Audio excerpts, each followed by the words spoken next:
ትግል በሐቅ ለመታገል ወስነ ለትርፍ ሳይሆን ለህዝብ የመብት ትግል ወስነ መንቀሳቀስ መቻልና ያለመቻል ነው። እኔ ህሊናዬስ ከፈቀደ ድረስ የኦሮሞ ህዝብ መብት ለመሸጥ ታግዬ አላውቅም።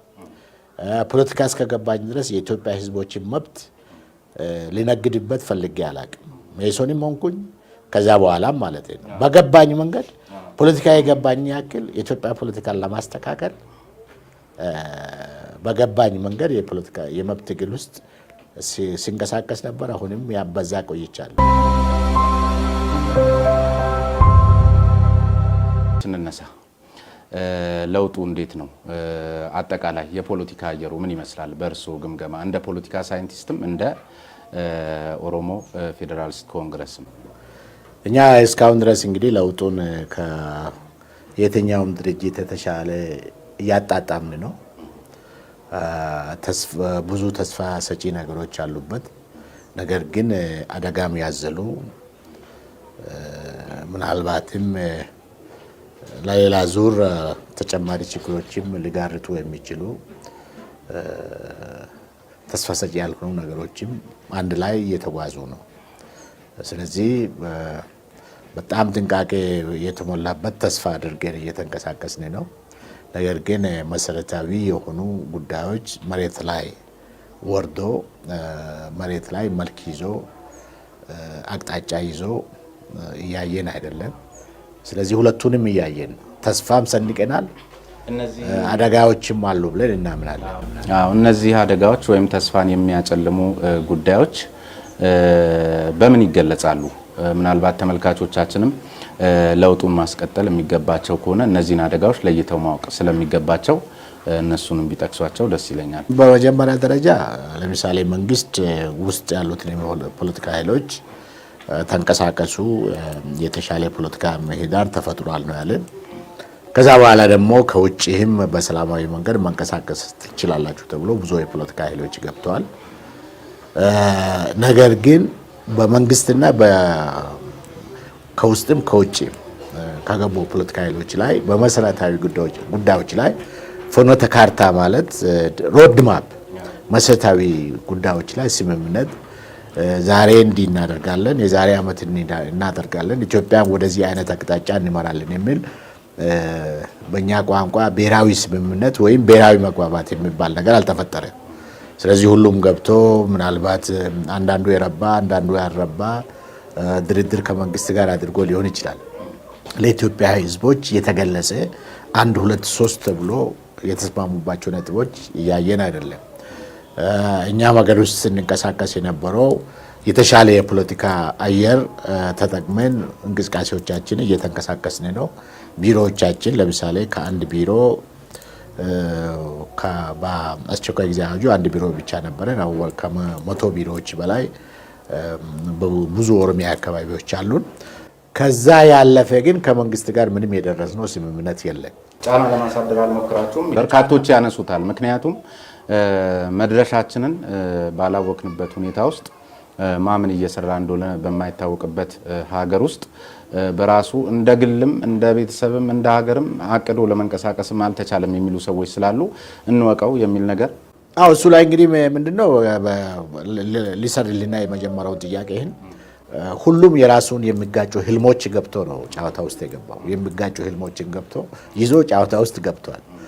የሚችለውን ያክል እየዳከረ ነው ማለት ነው። ተቃዋሚ ኃይሎችም የጋራ አጀንዳ ቀርጾ የተንቀሳቀሱበት ሁኔታ ላይ አይደሉም።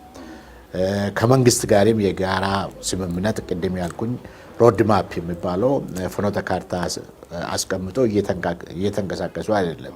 ዛሬ ነገ ምን ይሰራሉ፣ የዛሬ ዓመት ምን ይሰራሉ፣ መድረሻችን የት ነው በሚሉት መሰረታዊ ጉዳዮች ላይ ስምምነት የለም። ስለዚህ ከዚህ የሚመነጩ ብዙ አደጋዎች አሉ። ይህንን ፈርተን እኛ ተጽዕኖ ማድረግ አንዳንድ ነገር ብቻም ሳይሆን በመድረክ ደረጃ 17 አካባቢ ያሉትን መሰረታዊ ጉዳዮች ናቸው ብለን የምናምናቸውን የድርድር ነጥቦች ለመንግስት አስገብተናል። ከሞላ ጎደል እርግጠኛ ነኝ ከ3 ወር በላይ ወደ 4 ወር አካባቢ ይሆናል 1 2 ብለን ብሔራዊ መግባባት ለምን እንደሚያስፈልግ ከዚህ የብሔራዊ መግባባት ስብሰባ ምን እንደሚያስፈልግ የፖለቲካ ኃይሎች በምን መንገድ እዚህ ብሔራዊ መግባባት ውስጥ እንዴት እንደሚገቡ መሰረታዊ ለውጥ የሚያስፈልጋቸው ነገሮች የምርጫ ቦርድን ጨምሮ ሚዲያን ጨምሮ የሲቪል ሰርቪሱን ጨምሮ ፍርድ ቤቱን ጨምሮ የፍርድ የደህንነትና የመከላከያ መዋቅሩን ጨምሮ እነዚህ መሰረታዊ ናቸው የሚባሉ ለአንድ ሀገር በሰላም መኖር የሚያስፈልጉ ናቸው የሚባሉ ነገሮች ላይ ተቃዋሚና መንግስት አንድ የሆነ ብሔራዊ መግባባት ላይ መድረስ አለበት ብለን አስገብተናል።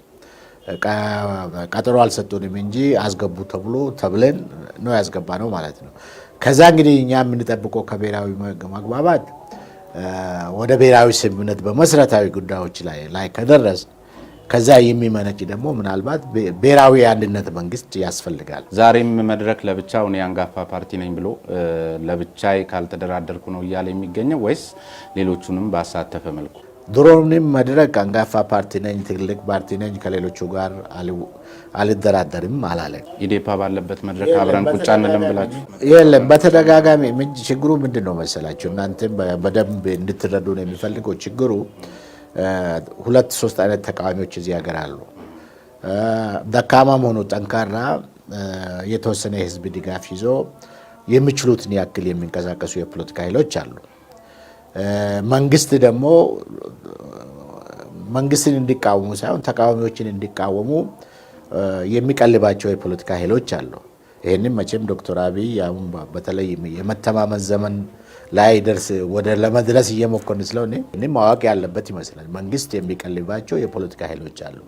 ከዚህ በፊት ተደራድረን አንድ ልባት መሰረታዊ ጉዳይ ላይ ልባት ላይ ልንደርስ እንሞክር እንደገና ያፈርሱብናል። እንደገና ደግሞ ተጣጥረን የሆነ ነገር ስናደርስ ወሳኝ ጊዜ ላይ እንደገና ያፈርሱብናል። እነዚህ ኃይሎች መንግስትን ለመቃወም ሳይሆን የኢትዮጵያ ሕዝብንም ነፃ ለማውጣት ሳይሆን እኔ መከራከር ይቻላል። መንግስት የሚቀልባቸው መንግስትን ለመቃወም ሳይሆን ተቃዋሚዎችን ለመቃወም የሚቀልቡ ፖለቲካ ኃይሎች አሉ። ከነዚህ ጋር ተደራድረን የትም አንደርስም የሚል ጥያቄ እንጂ ነፃ ሆኑ የሚንቀሳቀሱ ፖለቲካ ኃይሎች ጋር እኛ ቁጭ ብለን አንደራደርም አናደርግም ብለን አናቅም። ግን ሁልጊዜ እያለበላሹብኝ ስላስቸገሩን መልክ ያለው የረባ የህዝብ ጥቅም ማስከበር የሚችል አይነት ነገር ላይ ለመደራደርና ለመከራከር በዛ ነው የሚቀልባቸው መቀለባቸው ተቃዋሚዎችን ለመቃወም የሚቀለቡ አሉ። የሚቀለቡ ፖለቲካ ኃይሎች መገለጫው ግን ምን ይሆን? 3 ነገሮችን ልጥቀስልኝ። አንድ ጊዜ ጠቅላይ ሚኒስትር መለስ በነበሩበት ጊዜ አንድ የጀርመን የእርዳታ ሰጪ ኃላፊ መታ ጠቅላይ ሚኒስትሩን አነጋግራ፣ ጠቅላይ ሚኒስትሩ ደግሞ ሌላው ይቅርና ተቃዋሚዎችን ባጀት ሁሉ መድቤ አመታዊ የስራ እንትናችን ባጀት ሁሉ መድቤ እየሰሩ ነው እያሰራሁኝ ነው ከዚህ በላይ ምን ትጠይቁኛላችሁ ብሎ ይነግሯታል። እሷ ደግሞ 3 ተቃዋሚ ፓርቲዎችን ትጠራለች። አንዱ የተቃዋሚ ፓርቲ መሪ ከ3ኛው ሰውዬ ጋር አልቀመጥም፣ ከዚህ ፓርቲ ጋር እኔ አሁን ያልከው ጉዳይ የለኝም አልቀመጥም ይላል። እኔ ደግሞ አይ እኔ ማንም ይኑር ማንም አይኑር ግን የራሴን አቋምና የድርጅታችን አቋም ለመግለጽ እስከተጠየቅኩ ድረስ የፈረንጅ ግብዣ እምቢ የሚልበት ምክንያት የለኝም ብዬ ሄድኩኝ። ሴትዮዋ ይህንን አነሳችልን። እናንተ ስንት ይረዳሉ? በዛን ጊዜ እንግዲህ መድረክ አንድ መቀመጫ ነበረው ፓርላማ ውስጥ። አይ በአመታዊ ባጀት መንግስት የሚሰጠን ለኛ 50 ዩሮ ነው አልኳት እና ደንግጣ 50 ዩሮ ነው ምናምን ነው የምትለኝ አለች። አዎ 50 ዩሮ ነው እና ስላት እንዴ ይሄ እኮ አውሮፓ ውስጥ እኮ አንድ የቤተሰብ ራት አይገዛም እንዴት ትለኛለህ አለ። አይ ዩሮአችሁን አውቃለሁ 50 ዩሮ ነው፣ በእኛ ብር ደግሞ 3500 የዛን ጊዜ በነበረው እንትን አካባቢ ነው አልኳት። ያ የሌላኛውን ድርጅት መሪ ደግሞ ጠየቀች። ስንት ነው አለችው። ወደ 300 ሺህ ብር አለ። 300 ሺህ ብር የዛን ጊዜ 12 ሺህ ዩሮ ነው። መድረክን የሚያክል የዛን ጊዜ 6 ፓርቲዎች ያቀፈ ፓርቲን 3500 ብር እየሰጠ ኢህአዴግ ወይም ምርጫ ቦርድ የዛን ጊዜ እንትን ለዛ አንድ ፓርቲ ወደ ኢህአዴግ ተጠግቷል ለተባለ ፓርቲ 300,000 ብር ይሰጥ ነበር። አንዱ ማረጋገጫ ይሄ ነው። እና አሁን እንግዲህ በፈረንጅ ፊት የተማመን ነው ማለት ነው። እና ሴትዮዋ ደንግጣ ሰውየውማ ከአንተ ጋር አልቀመጥም ያለው እኮ እውነቱን ነው አለችው። በዛው ስብሰባ ላይ ማለት ነው። ስም መጥቀስ ውስጥ አልገባም ብዬ ነው። አንድ በል ሌላው ደግሞ ምንድነው የአንዳንድ የሚታወቁ የአንዳንድ የፖለቲካ ድርጅቶች የእኛን ድርጅት ጨምሮ ስም ለመያዝ የተቀመጡ ፓርቲዎች አሉ። ለምሳሌ የኦሮሞ ብሔራዊ ኮንግሬስ የሚባለው ብዙ ሰዎች አሁንም በዛ ነው የሚያውቁን እንትኑ ለይተን እስክንል ድረስ። አሁን ለምሳሌ ድርጅታችን በምርጫ ቦርድ ስልጣን ከኛ ተቀምጦ ለሌላ ሰው ለሌላ ቡድን ተሰጥቷል። በየትኛውም ሚዛን መቼም የአንድ ድርጅት ስንት ተለፍቶ የተፈጠረ ድርጅትን ቀምተ ለአንድ መንገደኛ እንትን አትሰጥም። ምንድነው የተሰጠው? የኛ ስም ፓርቲያችንም ስማችንም ሁሉንም ነው የተሰጠው። የትኛው ፓርቲ ማለት ነው? የኦሮሞ ብሔራዊ ኮንግሬስ የሚባለው ለምሳሌ የኛ ድርጅት ስም ነው። ሌሎች ፓርቲዎችም በደዛ አላቸው። አንተ ለጠየቀኝ ጥያቄ ሁለት ነገር ነው። ምንድነው መሰለ በኢትዮጵያ ውስጥ ሰው የሚገደለው የሚሰቀለው ማለት ነው እስከዛ ድረስ የሚሄደው በሶስት ምስክር ነው። አንተ ለጠየቀኝ ጥያቄ ሚሊዮኖችን ማስመስከር ይችላሉ። መንግስት እንደሚቀልባቸው ሚሊዮኖችን ማለት ነው የእነሱንም አባላት ጭምር እና ለማስመስከር ይቻላል። መንግስትም ያውቃል፣ እኛም እናውቃለን። ገብቶኛል። ሚሊዮኖችንም ማስመስከር ስለሚችሉ መገለጫውን ትተን ግን መሰረታዊ የሆኑ የዲሞክራሲ እሴቶችን መጻረር አይደለም። በዚህ ውስጥም ከነዚህ ጋር እንቀመጥ ማለት ነው። አልተዛር መብታቸው እኮ ነው መንቀሳቀስ። እኛ እንደራ ካከበራችሁ አስተዋጽኦ ማድረግ ትችላላችሁ ካላችሁ ቁጭ ብለን ከመንግስት ጋር እንደራደር። እነዚህ ሰዎች እኛም መከልከልም አይችሉም፣ መስጠትም አይችሉም። ከነሱ ጋር ጉዳይ የለንም። ሊጎዱንም አይችሉም፣ ሊጠቅሙንም አይችሉም። መብታቸው ነው። ማንም ኢትዮጵያዊ ለመንቀሳቀስ ግን እንዲጎዷችሁ እንዲጠቅሟችሁ ማድረግ አትችሉም ነበር? እየነገርኩ እኮ ነው። ሚናቸው ለይተው የተቀመጡ ኃይሎች ናቸው። ያ ሚናቸው መብታቸው ነው። ትትዳል እሱን ነው። እኛን ግን በዝም ብለን ሁልጊዜ ድርድር እያላችሁ የጨረባ ተስካር ከምታደርጉና የምታስደርጉ ቁጭ ብለን በሀቅ በኢትዮጵያ ሕዝብ ፊት ተደራድረን ልዩነቶቻችን ማስቀምጠን ስምምነቶቻችን አስቀምጠን ስራ ላይ የምናውልበት መድረክ ይፈጠር ነው። እኛ እንጂ አንዳንዶቹ የኔ ተማሪዎች የነበሩ ለምሳሌ ያሉበት አውቃለሁ። እዛ ውስጥ አናቃቸውም ወይም እንትን አይደለም። እሱ መብታቸው ነው። ኢህአዴግንም የማገልገል መብታቸው የተጠበቀ ነው። ዋና ጉዳይ ግን ድርድሩ አንዳንድ ጊዜ እና ብዙ ጊዜ ወደ ጨረባ ተስካሪነት ይለወጣል። ከሱ ለመዳን አስተዋጽኦ ያደርጋል ካላችሁ መድረክ ቁጭ ብለን እንደራደር በመሰረታዊ ጉዳዮች ላይ። እነሱ ከእናንተ ጥላቻም ስለሌላቸው ምንም ችግር ስለሌላቸው ለምን ሁልጊዜ እነሱን እየጎተታችሁ እንዲህ ካላደረግን ትሉናላችሁ? ችግር የሚፈጥረው መንግስት እንጂ እኛ አይደለንም ማለት ነው። መሰረታዊ ወደሆኑ ጉዳዮቻችን እናምራ። በነገራችን ላይ ተመልካቾቻችን አሁን የምንገኘው በኦሮሞ ፌዴራሊስት ኮንግረስ የፓርቲ ጽህፈት ቤት ቅጽር ግቢ ውስጥ ነው። ከዶክተር መረራ ጉዲና ጋር ነኝ። አሁን ለማነሳቸው ጥያቄዎች 3-4 የሚሆኑ ምንጮችን ይዤ ነው የማነሳው። አንዱ የእርሱ የሚጋጩ ህልሞችን የቡዳ ፖለቲካ መጽሐፍ ነው። ሌላው የሁለት ምርጫዎች ወግ የአቶ በረከት ስምኦን መጽሐፍ ነው። ሶስተኛው ቲያትረ ፖለቲካ የተባለው የአሉባልታ ፖለቲካ የአቶ ልደቱ አያሌው ነው። እንደዚሁም ደግሞ አቶ ግርማ ሰይፉም የሚጋጩ ህልሞችን የተመለከተ አንድ ሂስ በአንድ ድረገጽ ላይ የጻፉት ነገር ስላለ እነሱን ታሳቢ አድርጌ ነው ማነሳው።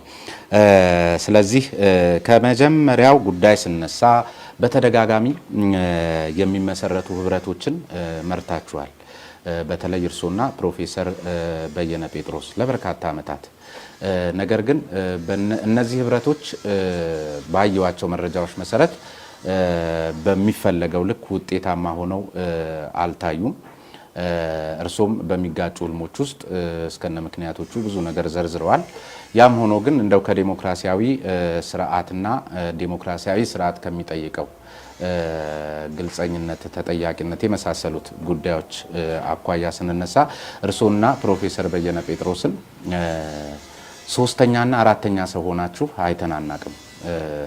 እነዚህ ህብረቶች ራሱ ለእናንተ የተመደቡ ነው የሚመስሉትና በፈረቃ እንድትመሯቸው የፈረደው ወይም የወሰነው ማን ነው? እዚህ ላይ ሀሳብ ይስጡን።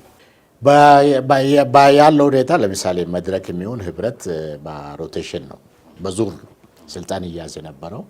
እናንተ ምናልባት እነዚህ ሁለቱ ሰዎች አንዳንዶቹም ደግሞ ከፊታችን ዞር ለምን አይሉልንም የሚሉ ኃይሎች የሚያስተጋቡት እንጂ ከሞላ ጎደል በዙር ነው። ለምሳሌ አሁን የመድረክ ሊቀመንበር ዶክተር ሚሊዮን የሚባል የሲዳማ ንቅናቄ መሪ ነው። ሌሎችም የሆኑበት ጊዜ ነበር ማለት ነው። እኛ ብቻ ሳይሆን ሌሎቹም የሆኑበት ጊዜ ነበር። በአጋጣሚ ባለው ሁኔታ የመድረክ አባሎች ምርጫው እንግዲህ የመምረጥ መብት ያላቸው የመድረክ አባሎች ናቸው። እነሱ ባለው ሁኔታ አብዛኛውን ጊዜ እነዚህ ሁለቱ አንተ የምትላቸውን ሁለቱ ሰዎች መርጦ ሊሆን ይችላል። ዋና ጉዳይ እኔ ግን የሚተቹትም አንዳንድ ጊዜ እኔም ይሰማኛል። ለምሳሌ አሁን እኔ እስር ቤት ሆኜ ብዙ ሳስብ የነበረው ጡረታ ልውጥ አይነት ነገር ነበር። ጡረታ መውጣቱ ሻላ የሚመስል ነበር። ከዛ ሲወጣ አንድ ዓመት በላይ ታስሬ ሲወጣ ቤቴም ሲገባ የተቀበለኝም ህዝብ ሳይ ወደ አምቦም ወደ ትውልድ አካባቢም ስሄድ ወደ 2 ሚሊዮን የሚጠጋ ህዝብ ወጥቶ ሳይ ምናልባት ገና አሁንም አስተዋጽኦ ለማድረግ ትችላለህ የሚል እንትን ያለ ይመስላል፣ መልእክት ያለው ይመስላል። ስለዚህ እኔ ዋና ጉዳይ አንድ ከመድረክ የተሻለ ወይም የፖለቲካ ህብረት ፈጥሮ የመሩ ድርጅቶች አላየሁም። ችግሩ እሱ ላይ ነው። ስለዚህ የራሳቸው ችግር ስኬታማ ለመሆን በሌላ ውጤታማ ለመሆን ለምን ኮምፕሮማይዝ ያደርጉታል? እኛ ባለው ኢትዮጵያ ሁኔታ እኮ ምንድነው በፖለቲካ ስራ የምትሰራው በኢትዮጵያ ሁኔታ ነው። ለምሳሌ እኛ አሁን ፓርላማ ውስጥ ሱሙኒ አግኝተን አናገኝም፣ ደሞዝ አናገኝም ነበር። 5 ዓመት ነፃ ነው ስናገለግል የነበረው ማለት ነው። የፓርላማ አባል ሆነን 5 ዓመት ሱሙኒ ያው ዩኒቨርሲቲ የሚባለው ነገር እንሰራ ስለነበር በነበረው ህግ ደግሞ የዛን ጊዜ እንግዲህ እርሶ የመጡበት ፓርቲ አባላት ግን ሌላ ስራ የሌላቸው ያገኛሉ። ዞሮ ዞሮ እንግዲህ ይህንን የህዝብ አገልግሎት ለምን አደረክ ካልሆነ በስተቀር ምናልባትም አንዳንድ ጊዜ አሁን እኛ ድርጅትም ሳይሆን ትንሽም ባለው ሁኔታ በኢትዮጵያ ፖለቲካ ውስጥ አሁን ከምትላቸው ሌሎችም ጋር የተሳካላቸው ያልተሳካላቸው ጋር ሲታወዳደር የተሻለ እንትን ሆነን ቆይተናል። የራሱ ምክንያት ባለው በኢትዮጵያ ሁኔታ ማለት ነው። አፌ ሞልቼ የተሻለ የኢትዮጵያ ህዝብ ትግል አሁን እናንተ ለውጥ መጥቷል ብሎ ኢህአዴግን መጀመሪያ ታድሶ ከዛ ጥልቅ ታድሶ ብሎ በሚልበት ጊዜም ጋር የኛ አስተዋጽኦ ግልጽ ይመስለኛል። ኢህአዴግም ያውቃል። ምናልባት እንግዲህ ያው ሽንኩርት ሰርቀን አልታሰርንም የሆነ ነገር መንግስትን ተጋፍተዋቸዋል፣ ወጣቱን አንቀሳቅሳቸዋል። ወጣቱ እናንተን አይቶ ተንቀሳቅሶ ድንጋይ ወርውሮብናል። የእኛን አምባገነናዊ ስርዓት ተጋፍቷቸዋል የሚል ይመስላል። በሌላ አባባል እርግጠኛ ነኝ ሰምቻለሁ፣ አቶ ደመቀ አምቦ ሄዶ የእኛን ለውጥ ታድሷችን ያመጣው የኦሮሞ ቄሮ ነው ብሎ ቢያንስ በአደባባይ ተናግሯል። ስለዚህ አስተዋጽኦአችን ያን ያክል የሚያስከፋ አይደለም። ከሌሎቹ ጋር ከሚከሱን ጋር ስታወዳድር ነው። በዚሁ አጋጣሚ የለውጡ ባለቤት ማን ነው ለውጡን ያመጣው የሚል አንድ ጥያቄ ይመልሱልኛል። ከሱ ጋር ተያይዞ ላነሳ የምፈልገው እዚሁ ስላነሱት ነው። ስርጉተ ስላሴ የተባሉ አንድ ጸሐፊ በድረገጽ ላይ የጻፉትን የተመለከትኩት አንድ ነጥብ እርሶ ስላነሱልኝ ነው። ከመታሰሩ ጋር ተያይዞ በነበረው ሕግ በአስቸኳይ ጊዜ አዋጅ ውስጥ ተሁኖ አንድ የፖለቲካ ሳይንቲስት አንድ የፖለቲካ ፓርቲ መሪ ስለ ለፍትህ እስካልተገዛ ድረስ ስለ ሕግ ልዕልና ቆም ያለው ብሎ ሊናገር አይችልም የሚል መነሻ ይዘው በነበረው ሕግ ውስጥ ግን መታሰራቸው ተገቢነት ነበረው፣ ምንም በሌላ መንገድ ሳይሆን ሕግ ጥሰው ስለተገኙ ነው የሚል አቋም አንጸባርቀዋል። እና እዚህ ላይ ልክ አይደለም ወይስ ደግሞ ቀደም በነገሩኝ መልክ ነው? ኖ እኔ አንድም ሕግ አልጣስኩም። ህግ እንዳልጣስኩ ኢህአዴግም ያውቃል። አሸባሪ ናቸው ተብለው ከተፈረጁ ኃይሎች ጋር አልታዩም። አሸባሪ የሚባሉትን ኢህአዴግ እኮ ጋብዞ አሁን ገባኝ። በነበረው ህግ ነው የምጠይቀው። በነበረውም ህግ ቢሆን ራሱ እኮ ጠቅላይ ሚኒስትሩ አምነዋል።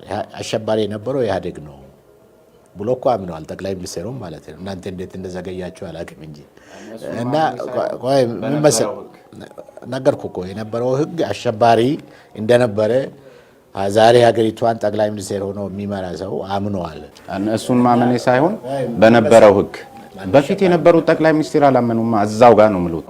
እሱ ነው አመኑ አላመኑ። እኔ ለምሳሌ ሲታሰር በግልጽ ቋንቋ ለመርማሪዎችም ነግራለሁ። አይጠቅማችሁም እኔ ማሰር። እኔ የሄድኩኝ የአውሮፓ ፓርላማ ፈረንጅ ባደረገው ግብዣ ነው። እኔ የሚቀመጥበት ቦታ የሚወስነው ፈረንጅ ነው። እዚህ ላይ ቁጭ በል ካለ እኔ አንድ መንግስት የሚጠላው ሰው እዛ አለና እዛ አልቀመጥም ብሎ መከራከር ለኢትዮጵያ ባህልም አይሆንም፣ ለማንም አይሆንም። ፖለቲካ ኃይሎች ይደራደራሉ፣ አብሮ መቀመጥ ይቅርና ማለት ነው። እና ስለዚህ ዋና ጉዳይ ግን እኔ ምንም አይነት ህግ እንዳልጣስኩ ባለው ህግ መሰረት አንድ ሰላማዊና ህጋዊ ፓርቲ ማድረግ የሚችሏቸውን ነገሮች ድርጅታችን ሲያደርግ ነበር፣ እኛም ስናደርግ ነበር። ግን አጣሞ በጊዜ የነበሩ በተለይ የደህንነት አለቆች እና ሌሎችም አጣሞ ህዝብ ከሰላማዊና ህጋዊ ትግል እንዲያፈገፍግ ራሱን ደፍቶ እንዲኖር የአፈና ስርዓቱ እንዲቀበል አድርጓል። የኔ ግን በግልጽ ቋንቋ እና ፓርላማም ላይ የድሮ ቀድሞ ጠቅላይ ሚኒስትር በነበረበት ጊዜ በተለይ አሁን በኢኮኖሚ ጉዳዮች አትቀልዶ፣ የሚበላውን ያጣ ህዝብ መሪዎቹን ይበላል። በሌላ ቋንቋ እናንተንም ለህዝቡ ካልሰራችሁ ይበላቸዋል። እንዲያውም አንዳንድ ጊዜ ፒያሳ ልጆች ዶክተር መቼ ነው የምንበላቸው ይሉኝ ነበር። እና ያ አሁን በግልጽ እኔን ትምህርቱን ቢቀበሉ ይሻል ነበር። እኔን ለማሰር ከሚሮጡ ያይሻላቸው ነበር። እኔ ግን የተጣሰ ህግ አልነበረ። የለውጡ ባለቤት ማን ነው የምትለው ነገር መንፈሰ መፈንቅለ መንግስት አዲሱ የፕሮፌሰር መራራ ጉዲና ሽሬል የሚል ነው። ስርጉተ ስላሴ የተባሉ ጸሐፊ በ2507 2018 ላይ ነው የጻፉት፣ በዚሁ ዓመት ማለት ነው፣ ቅርብ ጊዜ። እሳቸው ግን እንደውም የሚሉት አሁን የጠቀሱልኝን ጉዳይ የበለጠ አመጹን ለማቀጣጠል ፈልገው ነው የታሰሩት፣ ህገ ወጥ ተግባር ውስጥ የገቡት ታክቲክ ነው የሚልም ሀሳብ እዚህ ላይ አንስተዋል። ለምን ኢህአዴግን መምከር ነው። እንደዚህ አይነቶች ሰዎች ማሰር አይጠቅማችሁም። ልክ እኔ ማዕከላዊ ምርመራ እንዳልኩኝ አይጠቅማችሁም። ህግ ያልጣሰ ሰው፣ ህግ ያላፈረሰ ሰው፣ በህግ የሚንቀሳቀስ ሰው፣ የሚሰራውን የሚያውቅ ሰው፣ የሚናገረውን የሚያውቅ ሰው ዝም ብሎ ከሜዳ ሲያስር ኢህአዴግ እኮ በሌላ ቋንቋ እኮ አብዛኛው ኢትዮጵያ ህጋዊ መድረክ ላይ ያሉ ፖለቲካ ኃይሎች በሀቅ የሚታገሉትን በተለይም አብዛኛው ኢትዮጵያ ወጣቶችን በተለይ የኦሮሞ ወጣቶችን ተስፋ ለማስቆረጥ ነው እንጂ ምንም ህግ ጥሼ አልነበረ። ግን ውጤቱ ግን እንትን ነው። ውጤቱ ተገላብጦሽ ነው። አምቦ ህዝቡን ሳይኔ ኢህአዴግ እኮ አንድ ዓመተኛ ስንታሰር ህዝቡን ሲያደራጅልን ነው የከረመው። እንደዛ ብዬ ነው ተናገር እኮ ፈልገውት ነው። እርሶ ታክቲክ ነው የሚባለው ታዲያ አሁን እርሶ እኔ እኮ ይሰሩኝ ብዬ ማመልከቻ አልጻፍኩም። ይሰሩኝ ብዬ ማመልከቻ አልጻፍኩኝ። ህግ መጣሱ እንደ ማመልከቻ አይቆጠርም። ህግ ማጥሶ ሰው ሲያስር የነበረ፣ ሲያዋክብ የነበረ፣ ሲያሳድድ የነበረ መንግስትን ስልጣን ላይ የነበረው መንግስትና ደህንነት አለቆች እንደሆነ የአሁኑን ጠቅላይ ሚኒስትር ዶክተር አብይን ሂደህ ጠይቅልን። እሱ በፓርላማ ሀገሪቱ ፓርላማ ላይ አምነዋል።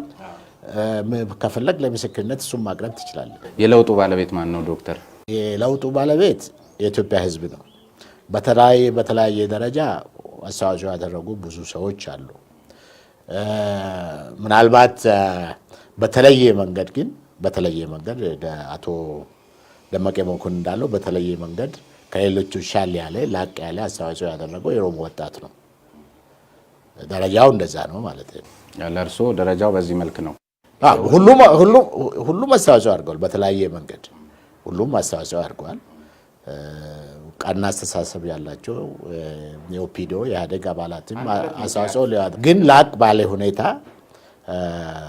በተለይም የኦሮሞ ወጣቶች፣ ከዛ ቀጥለው ደግሞ ጎንደር አካባቢ ወጣቶች ለየት ብለህ ልትጠቅስ ትችላለህ። ምናልባት መላኩን የሚያመላክት አንድ ሁለት ማሳያ ቢጠቅሱልኝ ደስ ይላል። በላቀ ደረጃ የኦሮሞ ወጣት ነው ያሉበትን ምክንያት እሱ ምን በግልጽ እኮ አብዛኛው ኦሮሚያ ማለት እኮ ደግሞ አዲስ አበባንም ጨምሮ ማነው አካባቢ የሚጠቀልል ነው። በአብዛኛው ወጣቱ ቅድምም እንግዲህ ምስክር ጥራ ካልከኝ በሚሊዮኖች ደረጃ ተንቀሳቅሷል። በሺዎች አይደለም፣ በሚሊዮኖች ደረጃ ከቡራዩ እስከ ደምቢዶሎ ድረስ ከቡሾፍቱ እስከ ሐረርና እስከ ምን ድረስ ከቡሾፍቱ እስከ ማነው ቦረና ድረስ አርሲ ባሌን ጨምሮ ማለት ነው። ከዚህ እስከ ጅማ ሉባቦር ድረስ ተንቀሳቅሷል። በስፋት ተንቀሳቅሷል። ይሄ መንግስትም የሚያውቅ ይመስለኛል። እኛንም እኮ በግልጽ ቋንቋ አሁን ለምሳሌ እኛን እስር ቤት የነበርነው ከእስር ያስፈታል እነ ዶክተር ብርሃኑ ነጋ አቶ ዳውድ ኢብሳን ከኤርትራ ይሁን ከሌላ ወደ ሀገር እንዲገቡ ያደረገው ዶክተር አብይንና አቶ ለማን ለምኒልክ ቤተ መንግስት ያበቃው በዋናነት የዚህ ወጣት ትግል ነው። ምንም እኮ የሚያጠያይቅ አይደለም። ራሱስ ኢህአዴግ በራሱ ውስጥ ያደረገው ጥልቅ ተሃድሶ ኢህአዴግ ፈልጎማ ቢያደርግ እኮ 27 ዓመትን ባላስለፋን ነበር። እኛ እኮ 97 ምርጫ ላይ ለምንናል። ፈረንጆችን አደራዳሪ አድርገን ምን አድርገናል። በአውሮፓ በአሜሪካ በሀገር ውስጥ ብዙ ሽማግሌዎች ነበሩ። 27 ዓመት እኮ ስንለምናቸው ነበር።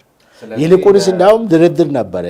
ብዙ ሰው የማያውቀው ከ2007 ምርጫ በኋላ እንኳን አንድ ወደ ኢህአዴግ የሚጠጋ ቡድን ምናልባት ቀድሞ ኢህአዴግ ባለስልጣናት እና መድረክና ሰማያዊ ፓርቲ ሶስት ሆነን ስንነጋገር ነበር። እንዳውም ምንድነው አሁን ምርጫ ያሸንፈናል፣ አዲስ መንግስት ፈጥረን ምን አድርገን ጠቅላላ ጉባኤዎቻችን አካሄደን ከዛ በኋላ ነው ብሎ ነው ያቆዩት እንጂ በጣም እንትን ነበር። በዛን ጊዜ እንዳውም የተሻለ ድርድር ብናደርግ ኖሮ ከብዙ ነገሮች ከአሜሪካም ቄሶች መጥቶ ሲያደራድሩን ማደራደር ሞክሮ ነበር። ግን በቀጠሮ በምን ኢህአዴግ መደራደር ስላልፈለገ ለዛ ሁሉ ቀውስ ያበቃው በዛ ምክንያት ነው። እርስዎ የፖለቲካን ሀሁ የተማሩበት ወይም የቆጠሩበት ወይም የፖለቲካ ትግል ጀምረውበታል ተብሎ የሚታሰበው መኢሶን ህብረ ብሔራዊ ፓርቲ ነው። ከመድረክ ውስጥም እንግዲህ እነ ፕሮፌሰር በየነ ጴጥሮስ የትግል አጋሩ ናቸው፣ እንደ ግለሰብም እንደ ፖለቲካ ፓርቲም። እሳቸው አሁን ምናልባት ዘግይተውም እንኳ ቢሆን ወደ ህብረ ብሔራዊ ፓርቲነት መጥተዋል። እርስዎ ደግሞ የበለጠ በጋራ እንስራ፣ በህብረት እንስራ፣ አንድ ላይ እንስራ በሚል በመጽሐፉ ላይ ይታወቃሉ።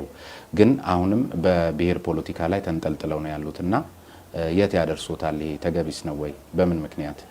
አሁንም ቢሆን እኔ ለመብት ትግል በተለይም ኢትዮጵያ ውስጥ የብሔር ንቅናቄዎችና የህብረ ብሔር ንቅናቄዎች አሉ። እኔም ማምነው ሁለቱም የኢትዮጵያ ታሪክ ውጤቶች ናቸው። ዝም ብሎ ከሰማይ የወረዱ ወይም ከምንም የበቀሉ አይደለም። የኢትዮጵያ የፖለቲካ ሁኔታ፣ የኢትዮጵያ የፖለቲካ ታሪክ፣ የነበረው የፖለቲካ ስርዓት የፈጠራቸው ናቸው ሁለቱም። ስለዚህ ይሄኛው ከሌላኛው ይሻላል የሚለው ፍርዱ ለህዝቡ ቢተው ይሻላል። ምክንያቱም የራሳቸው ፖለቲካ ሚዛን፣ የራሳቸው ፖለቲካ መደመርና መቀነስ ተነስቶ ሰዎች የራሳቸው ሊሉ ይችላሉ። እኔ ግን በኦሮሞ ህዝብ መብትም ሲታገል ቆይቻለሁ። አሁንም እየታገልኩ ነው። ለኢትዮጵያ ህዝቦች መብትም ሲታገል ነበር። አሁንም እየታገልኩኝ ነው። ሁለቱ የሚጣሉበት ምንም ብዙ ምክንያት አይታየኝም። አይ ብዙማ የሚጣሉበት ምክንያትንማ እርስዎ ጠቅሰዋቸዋል። የለም ፖለቲካ እስከሚገባ ድረስ ነው የምትታገለው። እስከሚገባኝ ድረስ አሁን በገፋውበት መንገድ ባልገፋ ኖሮ ምናልባት የተወሰነም ቢሆን ለኢትዮጵያ ፖለቲካ ትግል ውስጥ ትንሽ አስተዋጽኦ አድርጋለሁ ብዬ ራሴን የሚገምተው በዚህ መንገድ መሄድ በመቻሌ። ሌላው ምንድነው ችግሩ ምንድነው መሰለህ? ቅድም ያነሳው የቡዳ ፖለቲካ ሊመጣ ነው። እነዛ ናቸው ያጠፉት ይላል፣ ያም ደግሞ እነዚህ ናቸው ያጠፉት ይላል። ዋና ጉዳይ ግን የምትሰራው ስራን አውቀ ለህዝብ የመብት ትግል በሀቅ ለመታገል ወስነ፣ ለትርፍ ሳይሆን ለህዝብ የመብት ትግል ወስኔ መንቀሳቀስ መቻልና ያለመቻል ነው። እኔ ህሊናዬ እስከፈቀደ ድረስ የኦሮሞ ህዝብ መብት ለመሸጥ ታግዬ አላውቅም። ፖለቲካ እስከገባኝ ድረስ የኢትዮጵያ ህዝቦችን መብት ሊነግድበት ፈልጌ አላውቅም። መኢሶንም ሆንኩኝ ከዛ በኋላም ማለት ነው። በገባኝ መንገድ ፖለቲካ የገባኝ ያክል የኢትዮጵያ ፖለቲካን ለማስተካከል በገባኝ መንገድ የፖለቲካ የመብት ትግል ውስጥ ሲንቀሳቀስ ነበር። አሁንም ያበዛ ቆይቻለሁ። ለዚህ ደግሞ ውድ ዋጋም ከፍያለሁ። ቀደም ሲል እርስዎም ሲጠቅሱ የነበረው አንድ ጉዳይ አለ። ከዚህ ከብሔራዊ መግባባት ጋር በተያያዘ በተለይ ኢትዮጵያ ለቀረባት ከዚህ ከዲሞክራሲያዊ ስርዓት ግንባታ ጋር ወደ ኋላ ከሚያንፏቅቋት ምክንያቶች አንዱ እርስዎም እንግዲህ የፖለቲካ ሳይንስ ምሁር ኖት። ከዚህ ከመደራደር አቅም ጋር ተያይዞ የብሔር ፓርቲዎች መበራከት ብዙም ፋይዳ የለውም። ህብረ ብሔራዊነት በተቻለ መጠን ሁለቱንም በፌዴራላዊ ስርዓት ውስጥ ማስተናገድ የሚችልበት እድል ሰፊ ነው። ይሄ ሳይንስ ነው። ይሄ በሆነበት ሁኔታ እርስዎ የፖለቲካ ሳይንቲስት ሆነው ዛሬም በዚህ ደረጃ በብሔር በተደራጀ የፖለቲካ ፓርቲ ላይ መንጠልጠሉን ስለሚወቅሱና እርሱም በተለያየ መልኩ አንዳንዴ አስበውትም ይሁን ሳያስቡት ያው መጽሐፎትም ላይ እንዳለው በተለይ ህልሞችን የሚያጋጩት የሚጋጩ ህልሞች የሚሆነው እንደዚህ ፓርቲዎች እንዳሸን በፈሉበት አግባብ ውስጥ ስለሆነ ከዚህ አኳያ እንዴት አላዩትም ለማለት ፈልጌ ነው። ምን መሰለህ ፖለቲካ የሂሳብ አይደለም። በሂሳብ ደምሬ ቀንሴ እንትን የምታደርገው አይደለም። እኔ እንዳውም የተሻለ የኛ ድርጅት አድርጎ የሚባለው ከመጀመሪያው ከቤት ስንወጣ ለምሳሌ አንድ የመገንጠል ጥያቄ አናራምድም፣ ሁለት የኢትዮጵያ ህዝብ መብት ትግልና የኦሮሞ ህዝብ መብት ትግል የሚጋጩ አይደሉም፣ ማጋጨት የሚፈልጉ ሰዎች ከሌሉ በስተቀር የሚጋጩ አይደሉም፣ ለሁለቱም ህዝቦች መብት ትግል በተለያየ ደረጃ መታገል ይቻላል፣ መተጋገዝ ይቻላል፣ አብሮ መስራት ይቻላል። ለምሳሌ ተብሎ የኛ ድርጅት ከኢህአፓና መኢሶን ጀምሮ በኢትዮጵያ ምድር ከተፈጠሩ ፖለቲካ ኃይሎች ጋር በሙሉ ለመስራት ሞክሯል። አሁንም መድረክ ብለን ከአረና ትግራይ ጋር ከብዙ ሊረቁን ባለው ሁኔታ ከሚችሉ ኃይሎች ጋር ጭምር ከዚህ በፊት ከአንድነት ጋር ከምን ጋር ስንሰራ ነበር እና አሁንም ቢሆን እኮ ከሞላ ጎደል ከሁሉም የፖለቲካ ኃይሎች ጋር ቢያንስ በመነጋገር ደረጃ ያለው የኛ ድርጅት ነው። ለምሳሌ ግንቦት ሰባትና ኦነግ ኤርትራ ውስጥ ስንት ዓመት ቆይቶ የሚነጋገሩ ድርጅቶች አልነበሩ ገባ። ስለዚህ በየትኛውም ደረጃ ያሉ ከፖለቲካ ኃይሎች ጋር እኛ የራሳችን አቋም ይዘን ለመነጋገር ለመደራደር ዝግጁ ነበርን፣ አሁንም ዝግጁ ነን። ዋና ጉዳይ ግን የራሳቸውን ፖለቲካ ሲበላሽባቸው ምናልባትም የኢትዮጵያ ፖለቲካን በሚሆን መንገድ ያልተረዱ ኃይሎች እንዲህ ቢሆን የራሳቸውን እንትን ይዘው የሚናገሩ አሉ። ዋና ጉዳይ ግን የኢትዮጵያ ፖለቲካ ውስጥ በብሔር ስለተደራጀ አይደለም፣ በህብረ ብሔር ስለተደራጀ አይደለም። ሁለቱም ጣጣቸው ከኢትዮጵያ ፖለቲካ የምነቹ የታሪክ ጣጣዎች አላቸው እና ያንን ከመፍታት ይልቅ ለምሳሌ ህብረ ብሔር የትኛው ህብረ ብሔር ነው ከሌላው የተሻለ እየሰራ ያለው? በንድፈ ሐሳብ ደረጃ ሌሎቹ የተሻሉ ለማለት እንጂ ለምሳሌ እርሱም ያውቁታለን አሁን አንድ ባነሳ ከዚህ ከባርጌኒንግ ፓወር ጋር ተያይዞ የመገዳደር አቅም እርሱ ያውቁታል። ማን ነው ሮበርት ፑትናም የተባለ ሜኪንግ ዲሞክራሲ ወርክ የሚል አንድ መጽሐፍ አለውና እዛ ላይ ወደ ከ20 ያላነሰ አመት የጣሊያን ፖለቲካ አይቶ ነውና ሁሉም የፖለቲካ ቡድኖችን ያማከለ የዲሞክራሲ ተቋማት ምስረታም ሆነ የፖለቲካ ፓርቲዎችን በሚኖራቸው መገዳደር አቅም ልክ እንደሚወሰንና በዚህም ደረጃ የተሻለ ዲሞክራሲ መስርተዋል የሚባሉ ሀገራትም ከሁለት ያልዘለሉ የተሻለ ፕሮግራም መቀራረብ ያላቸው አንድ ላይ መተው የሚደራደሩበት እንጂ በየቦታው ብሔር ተኮር የሆኑ ፓርቲዎች ለዚህ ደረጃ ያበቁም የሚል ትንተናም ስለተመለከትኩ ነው። እርሱም በዚህ ላይ የተሻለ ሐሳብ አሉት? ኖ ትንተናው እኮ መሰለህ የመሬት ላይ ያለ እውነታ ይሄ ለምሳሌ ህብረ ብሔር ፓርቲዎች አሁን ባሉበት ደረጃ ማንፈጠራቸው፣ የብሔር ንቅናቄዎች አሁን ባሉበት ደረጃ ማንፈጠራቸው፣ የጥርጣሬ ፖለቲካን ማንፈጠረው። ስለዚህ የኢትዮጵያ ፖለቲካ ሂስትሪ ፖለቲካል ታሪክ አንድ ላይ አምጥቴ ቁጭ አድርጌ ካልተመለከትከው በስተቀር ሰው ሲምለው ህብረ ብሔር እንዲህ ቢሆን ነው የትኛው ህብረ ብሔር የሚባል የፖለቲካ ኃይል ከሌሎቹ የተሻለ ለትግሉም ለኢትዮጵያ አንድነትም ለየትኛው ለፈለገው የተሻለ አስተዋጽኦ አላደረገም። የብሔር ንቅናቄዎችም ብዙ የተሻለ አስተዋጽኦ አድርጓል የሚል ግምገማ የለኝም። ካልሆነ ምን ያደርጋሉ ነው ጥያቄ ነው። የተሻለ የፖለቲካ አስተዋጽኦ እያበረከተ ያለው የኛ ድርጅት ያንን አምኜ ነው። የተሻለ የፖለቲካ አስተዋጽኦ በየትኛው ሚዛን አንተ ከምትላቸው ህብረ ብሔሮችም ይሁኑ ብሔር ንቅናቄዎች ጋር በየትኛውም ደረጃ ለመስራት ሞክረናል እና እኛ ብቻ እኮ ነን አሁን ከዚህ ጫፍ እስከዚህ ጫፍ ከሁሉም ጋር ለመስራት እየሞከረ ያለው የፖለቲካ ኃይል የኛ ድርጅት ብቻ ነው። ኦፌኮ ከኢህአዴግ ጋር ልዩነቱ ያፈጻጸም ነው ወይስ የፕሮግራም ልዩነት አለው? ለምሳሌ እናንሳና በአንቀጽ 39 እና በመሬት ጉዳይ ላይ ከኢህአዴግ የምትለያላችሁ? ለምሳሌ አንቀጽ 39 እኛ የመገንጠል የሚባለው ነገር ለምን ኢህአዴግ እዛ እንደደነቀረ አላውቅም። ምናልባት ለከፋፍለ ግዛ ሴራው ለመጠቀም ሊሆን ይችላል እንጂ የኦፌኮ አቋም አይደለም። እኛ እኮ በግልጽ ቋንቋ አንቀጽ 39 ይኖርልን ብለን ሰላማዊ ሰልፍ ወጥተን አናውቅም፣ አንወጣም። ይሰረዝልን ብለንም ሰላማዊ ሰልፍ አንወጣም። ኢህአዴግ ያንን እዛ ለምን እንዳስቀመጠ የራሱ ያውቀው የራሱ ይወጣው። ዋና ጉዳይ ግን የኛ የኦሮሞ ህዝብ የመብት ትግል በግልጽ ቋንቋ እኛ ያስቀመጥነው የአንድ ሰው የአንድ ድምፅ የፖለቲካ ስርዓት በኢትዮጵያ እንዲሰፍን ነው። ሐቀኛ የአንድ ሰው አንድ ስም ሐቀኛ ዲሞክራሲያዊ ስርዓት ኢትዮጵያ ውስጥ እንዲኖር ነው። የሞግዚት አስተዳደር ሳይሆን ሐቀኛ የፌዴራል ስርዓት ኢትዮጵያ ውስጥ እንዲኖር ነው። ስለዚህ ያንን ደንቅሮ ለምን ሌላ ጨዋታ ሲጫወቱ እንደነበሩ ኢህአዴጎችን መጠየቁ ይሻላል ማለት ነው። እኛን ከመጠየቅ እንዲሰረዝልን አንጮህም፣ እንዲጸድቅም አንጮህም ማለት ነው። የትኛው ጋር ናችሁ? እየነገርኩ አይደለም። የኦሮሞ ህዝብ የመገንጠል መብት ከቁመቱ ጋርም ከጥያቄው ጋርም ከፍላጎቱ ጋርም ይሄዳል ብለን አናምንም። ስለዚህ እኛ ምንድነው ዋናው ጥያቄያችን ሁላችንም በእኩልነት የምታስተናግድ ዲሞክራቲክ ኢትዮጵያ ትፈጠር ነው። ሐቀኛ ፌዴራላዊ ስርዓት ይኖር ነው። ሐቀኛ ዲሞክራሲያዊ ስርዓት ይኖር ነው። ነፃና ፊታዊ ምርጫ እንዲኖር ነው። በዚህ ገዢው ፓርቲ በዚህ ጨዋታ የኢትዮጵያ ህዝብን እያፈነ እንደገና ተመልሶ ደግሞ ሌላ ነገር እያወራ ዘላለም አይኖር ነው። አንድ ሰው አንድ ድምፅ ማለት ምን ማለት ነው? ኦሮሞ እንደ ቁመናው ማለትስ ምን ማለት ነው ዶክተር? ኦሮሞ ማለት ኢትዮጵያ ባለው የኢትዮጵያ ጂኦግራፊ በህዝብ ብዛት ይሁን በጂኦግራፊ ይሁን በፈለግከው ክራይቴሪያ ብትወስድ የመገንጠል ጥያቄ አያምርበትም።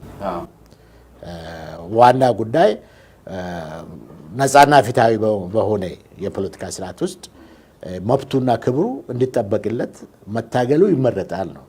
ይሄ እኛ ምርጫ ነው። አንድ ሰው አንድ ድምፅ ወይም ደግሞ ኦሮሞ እንደ ቁመናው የሚለውን ተደጋጋሚ ንግግሩን አንዳንድ ሰዎች ሌላ ትርጉም ግን ሰጥተው ተመልክቼ ነው። መገንጠል ለምሳሌ የተለያየ ህዝብ ያንን ጥያቄ ቢያቀርብ አይገርመኝም። ኦሮሞ ግን ከመገንጠል ይልቅ አሁንም ደግሜ ልንገር፣ የኦሮሞ ህዝብ ከመገንጠል ይልቅ በኢትዮጵያ ውስጥ ባለው የጂኦግራፊም ይሁን የሂስትሪም ይሁን የዲሞግራፊ የህዝብ ብዛት የፈለግከው ክራይቴሪያ ብትጠቀም ኦሮሞ ለመገንጠል አመቺ አይደለም። ይልቁንስ ኢትዮጵያ ውስጥ የሚደረገውን ዲሞክራሲያዊ ትግል የህዝብ መብት ትግል ወደ መምራቱ ቢሸጋገር በዛ ውስጥ ጉልህ አስተዋጽኦ ቢያደርግ ቢሳተፍ ይሻላል። እሱ ግልጽ ሆኖልኛል ዶክተር። አንድ ሰው አንድ ድምፅ የሚለውን የዶክተር መረራ ጉዲና ፍልስፍና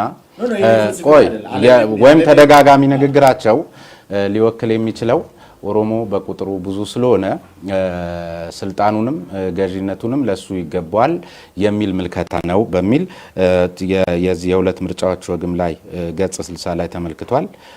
ሌሎችም መጽሐፍቶች ላይ ተመሳሳይ የሆነ ትርጉም የሚሰጡ ሰዎች እንዳሉ አይቻሉ።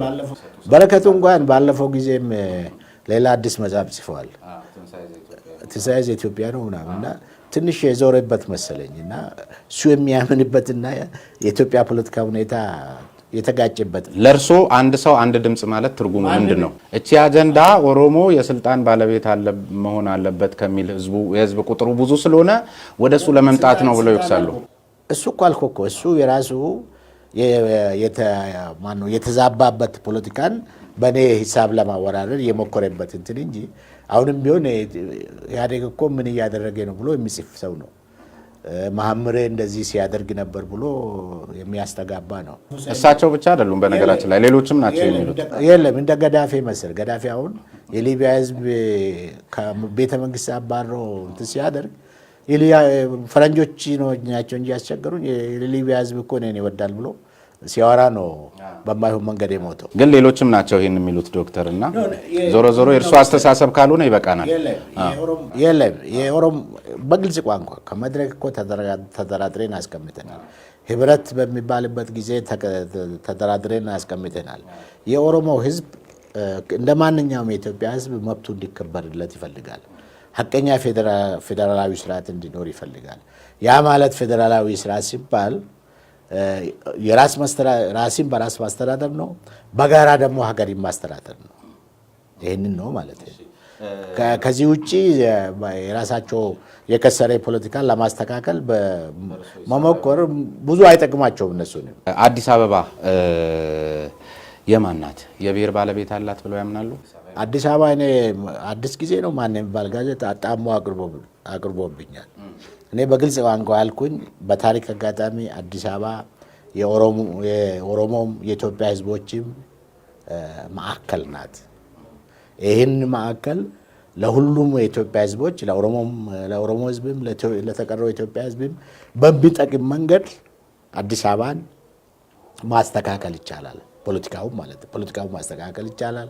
ሌሎች ጥያቄዎችን መመለስ ይቻላል።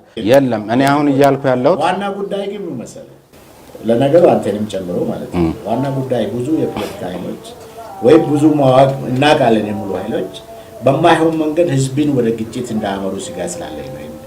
እኔ ስለሚነሳ ነው በነገራችን ላይ ዶክተር የምጠይቀው መጥራትም ስላለበት ነው። አዎ መጥራት ስላለበት ነው። ለምሳሌ እንውሰድና ለምሳሌ ቢሾፍቱ ባለቤቱ ኦሮሞ ነው በተጻፈ በመናቀው አይደል? ልክ እንደሱ አዲስ አበባ የገሌ ብሔር ነው ብለን መናገር እንችላለን? የብሔር ባለቤትነት እኮ ጥያቄ ህዝብ ነው ያለው። ህዝብ እየኖረበት ነው። አዲስ አበባን ከቦ ያለው ደግሞ የኦሮሞ ህዝብ በብዛት የኦሮሞ ህዝብ ነው እየኖረበት። አዲስ አበባ ንቀልና የትም ቦታ እኮ ህዝብ አይኖር የሚል የፖለቲካ ፓርቲ መኖር የለበትም የትም ቦታ። ዋና ጉዳይ ግን ምን መሰለህ ለነገሩ አንተንም ጨምሮ ማለት ነው ዋና ጉዳይ ብዙ የፖለቲካ ኃይሎች ወይም ብዙ ማዋቅ እናቃለን የሚሉ ኃይሎች በማይሆን መንገድ ህዝብን ወደ ግጭት እንዳያመሩ ስጋት ስላለኝ ነው። ቢሾፍቱ የማን ብሎ የኦሮሞ ነው ተብሎ ተነግሯል ነው? ኦሮሚያ ክልል ውስጥ ስላለ ብዬ ነው። በህገ መንግስቱ ጂኦግራፊ ከፈለግ እኮ አዲስ አበባ የኦሮሚያ ክልል ውስጥ ነው ያለው። ችግሩ እሱ ነው። በታሪክ አጋጣሚ የኦሮሚያ ክልል ውስጥ ነው ያለው። ከአዲስ አበባ በፈለግከው መንገድ ብትወጣ የምታገኘው ኦሮሞ አልፌ ነው ወደ ሌላ የምትሄደው። አዲስ አበባ ለምሳሌ ብዙ ነገሮችን የምታገኘው በዋናነት ከኦሮሚያ ነው። ምግብ የምታገኘው፣ ኃይል የምታገኘው፣ ቆሻሻ እንኳን መጣያ የምታገኘው ኦሮሚያ አካባቢ ነው። የኦሮሞ ለምሳሌ ብዙ የአዲስ አበባ ሰራተኞች ኦሮሚያ ውስጥ እየኖሩ ቡራዩ ሌላ እየኖሩ ሱሉልታ ለገጣፎ አዲስ አበባ ውስጥ ነው የሚሰሩ። ይህ ህዝብ እኮ አብሮ በታሪክ የሚሆን በተፈጥሮ የሚሆን ያገኘውን ጸጋ ተደራድሮ ተነጋግሮ አብሮ እየተካፈለ እንዳይኖር የፖለቲካ ኃይሎች ለምን ወደ ሌላ እንደሚገፉ አላውቅም። ዞሮ ያው ቀደም ብዬ እንደነገርኩት ነው። በተለያየ መልክ መቼም ይሄ ነገር ያው በየሚዲያውም ሲናፈስ ሰምተውታልና እሺ ጥያቄን በሌላ መልክ ላድርገውና ከአምስቱ በኦሮሚያ ክልል ውስጥ የሚንቀሳቀሱ ፓርቲዎች ጋር አዲስ አበባን የተመለከተ መግለጫ ሰጥታችሁ ነበር። የእናንተም ኦፌኮ አይደለ? ምንድነው መነሻችሁ? መነሻው የዛን ጊዜ ሀገር ውጭ ነበርኩኝ። በአዲስ አበባ አካባቢ የተፈጠሩ ችግሮች እንዳነሳሳቸው ነግሮኛል ጠይቄ። ከዚህ የተሻለ ደግሞ መልስ በዛን ጊዜ በቀጥታ የተሳተፉትን ብትጠይቅ የተሻለ መልስ ይሰጠዋል። ስለዚህ ቀደም ሲል ሳነሳ የነበረው ጥያቄን በአንድ ቃል መመለስ አይቻልም ማለት ነው። አዲስ አበባ ባለቤቷ ማን ነው ሲባል በታሪክ አጋጣሚ እኮ አልኩ። በታሪክ አጋጣሚ አዲስ አበባ የኦሮሚያም የኢትዮጵያም እምብርት ሆና ተፈጥራለች። ይሄንን በፖለቲካ ቀዶ ጥገና በማይሆን መንገድ ከመግፋት ይልቁንስ እነዚህ ሁለቱ ህዝቦች ለጋራ ልማት ሊጠቀሙ በሚችሉበት ደረጃ ሀብቱንም ምኑንም ሊጠቀሙ በሚችሉበት ደረጃ ፖለቲካውንም ማስተካከሉ ሌሎች ነገሮችን ማስተካከሉ ይጠቅማል። በማይሆንበት መንገድ ከተገፋ ግን ከዚህ በፊት የነበረውም እንደገና ሌሎች ችግሮችን መዘዞችን ይዞ ሊመጣ ይችላል። አስፈላጊ አይደለም ማለት ነው። እሺ መልሶ ይከበራል። የዶክተር መራራ የሚመሯቸው ወይም የሚሳተፋቸው ፓርቲዎች ብዙ ጊዜ የውጭ ኃይሎች ጥገኛ ናቸው የሚል ሀሳብ ይነሳል። ይህንንም ቀደም ሲል የጠቀስኩሎት መጽሐፍቶች እና ጽሁፎች ላይ አይቻለው። በተለይ ከምርጫ 97ም ጋር አያይዘው ለምርጫ ቅድመ ሁኔታ የሚያስቀምጡት ከውጭ ታዘው ነው። የውጭ ፋይናንስን ታሳቢ አድርገው የሚያደርጓቸው እንቅስቃሴዎች ብዙ ጊዜ ለችግር ያጋልጣቸዋል የሚሉ ኃይሎች አሉና በዚህ ላይ ያሉት ምልከታ ምንድን ነው? እኔ ተረቱ ከየት እንደመጣ አላውቅም። ከማንም በተለይ ከማንም የፖለቲካ ኃይል የተሻለ የፈረንጅ ዝምድና ያለው የተሻለ የፈረንጅን ተልዕኮ ሲያስፈጽም የነበረው ኢህአዴግ ነው ማለት ነው። በዚህ በኩል እኔ አልጠረጠርም ማለት ነው። ለምሳሌ ልጥቀስ። የሁለት ምርጫዎች ገጽ 47 ላይ በሐምሌ ወር 1996 የኢትዮጵያ ዴሞክራሲ ኃይሎች ህብረት መሪዎች ወደ አሜሪካ ሄደው እዛ ከሚገኙ ከኢሃፓና ከመኢሶን አመራሮች ጋር ተልዕኮ ይዘው መጥተው ከዚያ በኋላ እዚህ ምርጫ ላይ ቅድመ ሁኔታ አስገብተው እንደውም ህግን በተጻረረ መልክ ምርጫውን በቃ ማሸነፍን ብቻ ታሳቢ አድርገው በዚህም ህገ መንግስታዊ ስርዓቱን ለመናድ የሞከሩበት ተልዕኮ ይዘው መጥተው ነበር የከሸፈው የሚል ነገር አይቻለውና